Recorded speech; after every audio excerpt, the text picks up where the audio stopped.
हिंदी में यूपीएससी की तैयारी से संबंधित प्रोग्राम्स को देखने के लिए सब्सक्राइब करें study IQIAS Hindi. A very very very warm hearted welcome to all of you. This side is Abhinav Kumar बोरे और आज मैं आपके समक्ष लेकर प्रस्तुत हूँ करंट का एक इंपॉर्टेंट टॉपिक। बेसिकली न्यूज और अपडेट ये निकल कर आ रही है कि भारतीय डिप्लोमेट को जो उच्चायुक्त है, इन्हें ब्रिटेन में स्कॉटलैंड में ग्लासगो नामक शहर में गुरुद्वारे में प्रवेश करने से रोका गया। इसे दो परिप्रेक्ष्य में लेकर देखा जा सकता है। एक तो हमारे और ब्रिटेन के जो 1-to-1 रिलेशन है इस परिप्रेक्ष्य में, तथा रिसेंट में जो सिनेरियो निकल कर आ रहा है गुरुद्वारा में प्रवेश को लेकर, और खासकर इसका कनेक्शन जो खालिस्तानी मूवमेंट है, जो कनाडा के साथ इंडिया के रिलेशंस है और करंट कंटेम्पररी जो पॉलिटिक्स चल रही है भारत और कनाडा के बीच में, इस परिप्रेक्ष्य में इस घटना को देखा जा सकता है।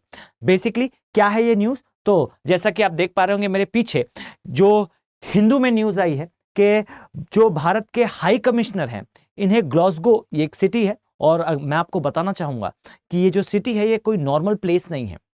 ब्रिटेन में जो तीसरी सबसे बड़ी अर्थव्यवस्था है वो अर्थव्यवस्था ग्लासगो है। याद रखें, ये अपने कल्चर के लिए, अपने हेरिटेज के लिए, अपने ब्यूटी के लिए और अपने हिस्टोरिकल बैकग्राउंड के लिए वैश्विक रूप से प्रसिद्ध है। बड़े स्थान पर हुई घटना का बड़ा इंपैक्ट होता है। याद रखें, आज से पहले 19 मार्च के समय आपने देखा था कि ब्रिटेन के लंदन में बेसिकली क्या हुआ था, जहां पर ट्राई कलर को हटा दिया गया था, ट्राई कलर को उतार दिया गया था। और इस घटना के बाद भारत का भी रिएक्शन आया था। ध्यान दें कि 19 मार्च के समय जो घटना हुई थी, जहां ट्राई कलर को हटाया गया, तिरंगे को हटाया गया, इसके बाद भारत की प्रतिक्रिया आई थी, जहां भारत ने पहले जो है वो ब्रिटेन के जो उच्चायुक्त, जो हाई कमिश्नर भारत में थे, उनकी सुरक्षा को कम करा, उनके आवास में सुरक्षा को कम करा, तथा सेम ये जो रिएक्शन था इस पर ब्रिटेन के स्टेटमेंट्स आए। यहां पर 1-to-1 जो रिलेशन थे हमारे ब्रिटेन के साथ, यहां पर थोड़ी तनावपूर्ण स्थिति देखने को मिली थी। अब इसी प्रकार से मैं आपका ध्यान केंद्रित करना चाहूंगा कि भारत और कनाडा के रिलेशन के एंगल पे। यहां आप ध्यान दें कि भारत और कनाडा का रिलेशन अभी अपने थोड़े खराब दौर से गुजर रहा है।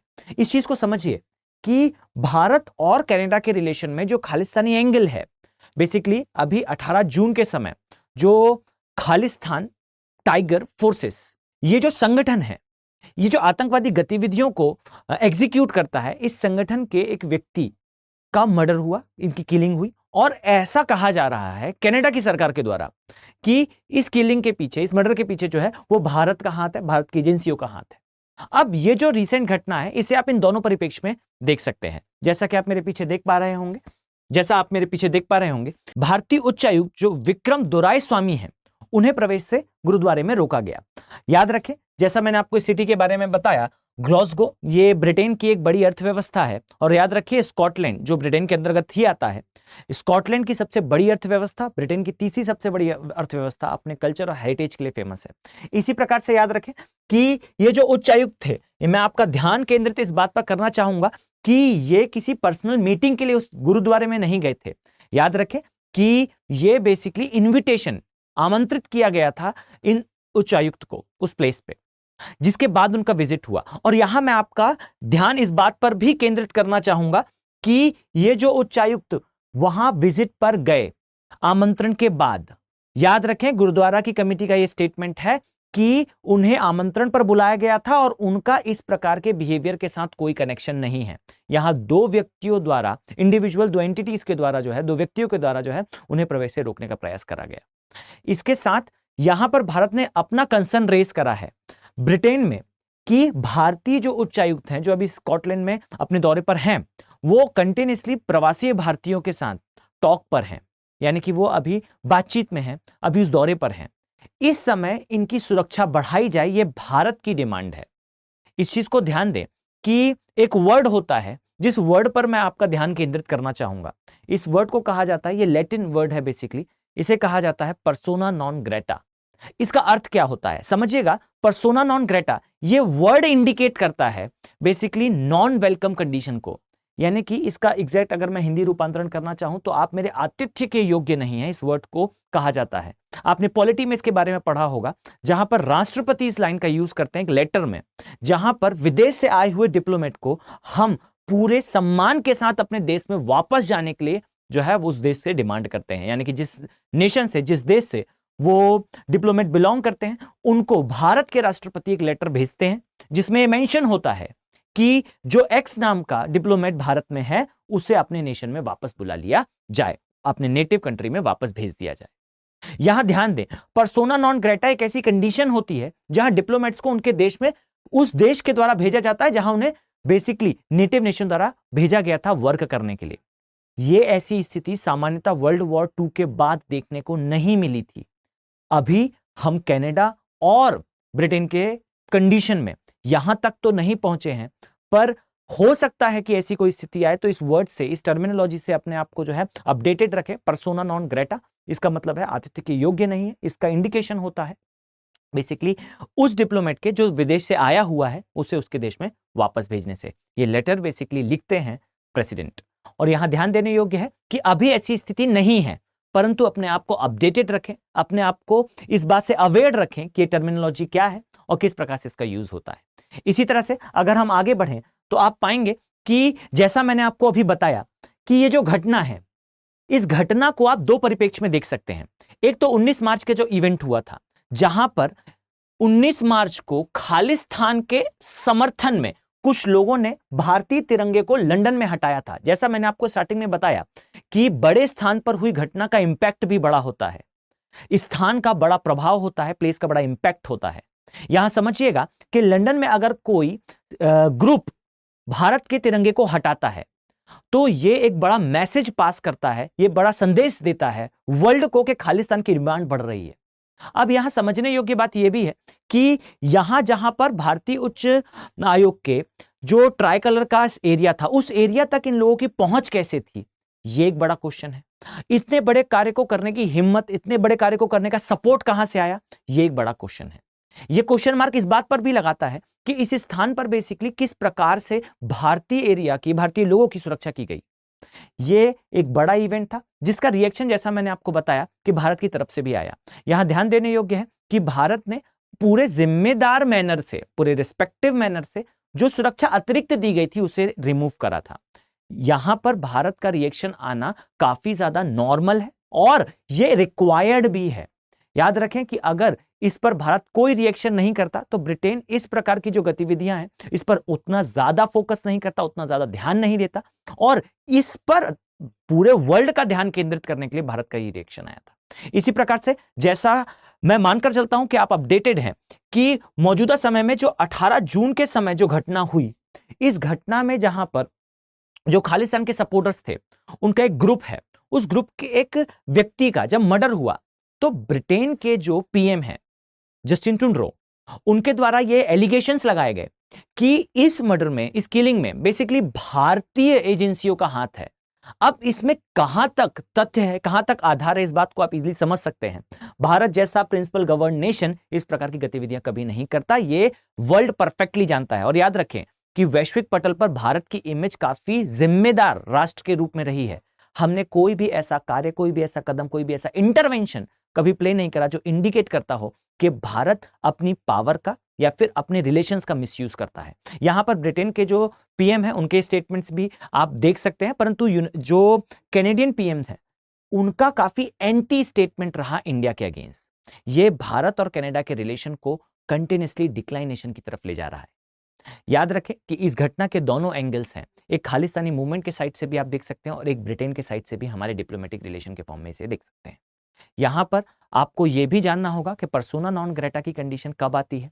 यह काफी सीवियर कंडीशन है। यह सेकेंड वर्ल्ड वॉर के समय काफी ज्यादा देखने को मिलती थी, जहां राष्ट्रों के बीच में इनिशियली यानी कि शुरुआती दौर में काफी अच्छे संबंध रहते हैं, पर अचानक से किसी कारणवश जो है वो रिलेशन ब्रेक हो जाते हैं, खराब हो जाते हैं, या फिर नेशंस एक दूसरे के समक्ष इस प्रकार की कोई कंडीशन रखते हैं जिसे फुलफिल करना शायद आसान ना हो।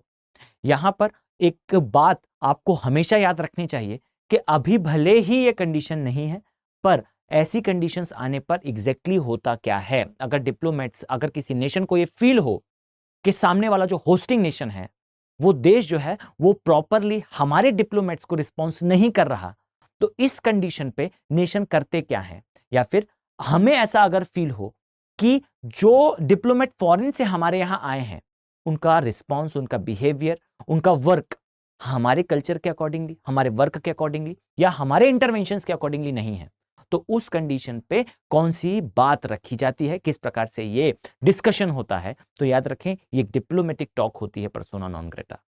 यहां पर कोई डिसरिस्पेक्ट की बात नहीं होती, पर फुल रिस्पेक्ट के साथ रिमूवल का जो है वो इंटरवेंशन प्ले करा जाता है। तो ध्यान दें कि ये पूरी न्यूज आपके इंडिया यूके रिलेशन, साथ में इंडिया कनाडा रिलेशन, इन दोनों के एस्पेक्ट में इंपॉर्टेंट है। India US relation, India Canada relation, या मैं कहूं इंडिया और ब्रिटेन का रिलेशन, ये सारे रिलेशन आज के टाइम पर भारत के लिए काफी ज्यादा इंपॉर्टेंट है। खालिस्तानी मूवमेंट, या मैं कहूं खालिस्तान की जो डिमांड है, ये डिमांड बेसिकली इंडिया के लिए काफी प्रॉब्लमेटिक है। याद रखें कि भारत का अभी वैश्विक पटल पर जो इमेज है, वो इमेज काफी प्रिंसिपल गवर्न नेशन की है, ऐसे राष्ट्र की है जो राष्ट्र आने वाले समय में वर्ल्ड को लीड करने वाला है। अब इस कंडीशन में अगर इस प्रकार के इंटरवेंशंस, इस प्रकार की कंडीशंस देखने को फ्रीक्वेंटली मिलती है, तो ये भारत की इमेज के लिए थोड़ा सा जो है वो नेगेटिव इंपैक्ट रखता है।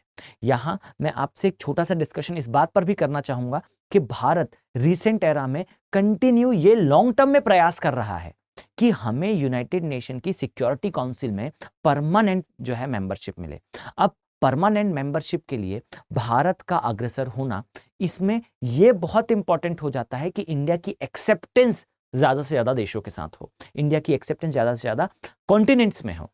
अब हर एक कॉन्टिनेंट का एक रिप्रेजेंटेटिव पहले से ही यूएन में मौजूद है, और एशिया के साइड से तो 2 सुपर पावर्स, वैसे जो रशिया है वो अपने आप को मानकर चलता है कि वो यूरोपियन सुपर पावर है। एशिया के साइड से आप देखेंगे China as a permanent member present है। यहां भारत की एम्बिशंस हैं, यहां भारत की इच्छा है, यहां भारत की रिक्वायरमेंट है कि हम यूनाइटेड नेशन में सिक्योरिटी काउंसिल के परमानेंट मेंबर बने। और इस राह में एक बड़ी सी प्रॉब्लम यह है कि एक्सेप्टेंस हर जगह होना चाहिए, और एक्सेप्टेंस तब आता है जब हमारे रिलेशन सारे नेशंस के साथ बेटर हों। यहां पर याद रखें कि कनाडा एक स्ट्रॉन्ग मेंबर है यूएन का, और भले ही सिक्योरिटी काउंसिल में ना हो, लेकिन याद रखिए कि एक्सेप्टेंस की जब बात आएगी तो उस कंडीशन में कनाडा की वॉइस एक बड़ी वॉइस होगी। यहां इंडिया हमेशा ये चाहेगा कि ये जो डिस्प्यूट है ये रिजॉल्व हो, but without any sacrificing of Indian national interest, बिना किसी भारत के इंटरेस्ट के सेक्रीफाइस के हम इस प्रकार के इनिशिएटिव्स को, इस प्रकार के जो डायमेंशंस निकलकर सामने आते हैं, इसे सॉल्व कर पाएं। लेकिन यहां पर एक बात और भी है कि भारत अपने स्टैंड्स हमेशा क्लियर रखता है ऐसे टॉपिक्स पर। याद रखें कि बीते कुछ वर्षों में अगर मैं एक लाइन में समझाऊं भारत की फॉरेन पॉलिसी को, तो हमारी एक्टिव एंगेजमेंट की पॉलिसी है। यहां इस वर्ड को अपने माइंड पर फिटेड रखें कि what is active engagement. Active engagement basically दिखाता है कि हम देशों के साथ 1-to-1 रिलेशन को काफी फर्निश्ड फॉर्म में रखते हैं। हम इस प्रकार से रखते हैं कि ये रिलेशन काफी जीवंत फील होते हैं। अब उस कंडीशन में जब इस प्रकार की चीजें आती हैं तो ये एक बड़ी प्रॉब्लम बनकर निकलती है। याद रखें कि एक इस न्यूज को अगर मैं इन नटशेल आपके सामने एक्सप्लेन करूं, तो न्यूज और आपके सिलेबस के साथ इसका कनेक्शन कुछ इस प्रकार से है कि जो कनाडा है उसके साथ भारत के रिलेशन खराब हुए।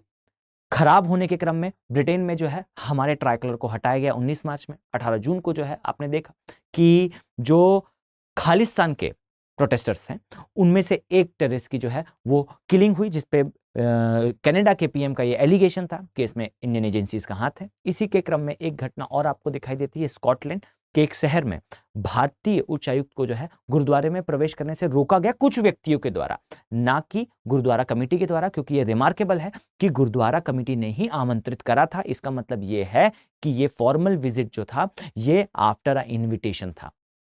ये एक न्यूज अपडेट है। इसके साथ आपको एक वर्ड लिंक करना चाहिए जिसे कहा जाता है पर्सोना नॉन ग्रेटा। इसका मतलब होता है कि जो विदेश से आए हुए उच्चायुक्त हैं उन्हें उनके देश में वापस जाने का जो है वो लेटर लिखा जाता है इंडिया के प्रेसिडेंट के द्वारा। ये एक लैटिन वर्ड है जो इंडिकेट करता है नॉन वेलकम कंडीशन को। इसी के साथ याद रखें कि India US relation, India Canada relation, India UK relation, ये सारा कुछ न्यूज में होगा। आपको इसके बारे में अपडेटेड रहना चाहिए। इसी प्रकार से यूपीएससी के करंट अफेयर से रिलेटेड, यूपीएससी के वो अपडेट से रिलेटेड जो प्रश्न यूपीएससी आपसे पूछ सकता है, उस प्रकार के अपडेट्स के लिए हमारे साथ जुड़िए। मिलते हैं नेक्स्ट वीडियो में इसी प्रकार के किसी टॉपिक के साथ। Have a very nice day. Thank you. Hindi में यूपीएससी की तैयारी से संबंधित प्रोग्राम्स को देखने के लिए सब्सक्राइब करें स्टडी IQ IAS हिंदी।